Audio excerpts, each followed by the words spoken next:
This was an interesting trunk of an old oak tree, 6,000 years old. And I know the age because I wasn't satisfied with knowing the depth under the bog from which it came, about 20 feet, but that meant that it was between 5,000 and 7,000 years old. But when I sent a sample of it for carbon dating, they found it to be 6,000 years plus or minus 50. So here was this old oak tree that had survived after so long, and it was kind of tending to split up the middle. So what I did was I cut out of it the complete center, leaving the two sides. And in fact, I turned that center into, I think it was a fish afterwards, something resembling a fish. But I cut that kind of a shape out.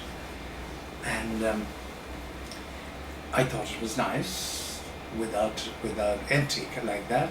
But I didn't want to leave it completely empty. So I decided in this particular case that I was going to use plain broken glass. And I also decided that I was going to insert into it some crystals. I had gone to a place where crystal is sold, and I had bought myself a lump of crystals.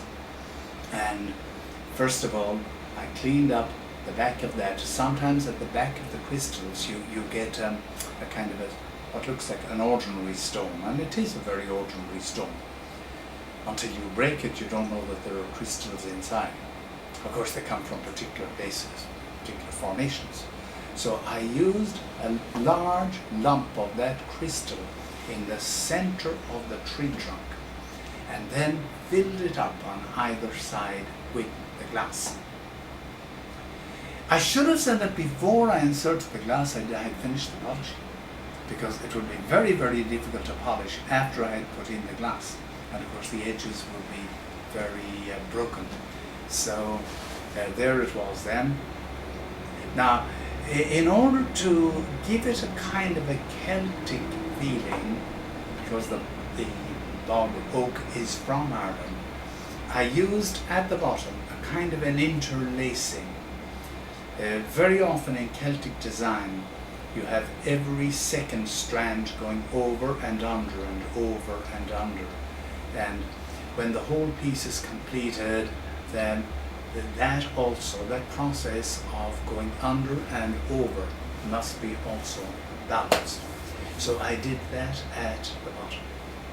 So that will explain the black and white interlacing, which that is called.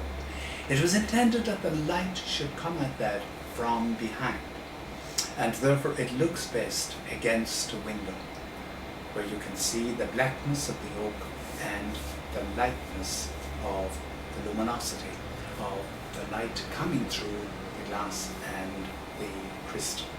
I think that's all for that. You're a natural. Am I a natural?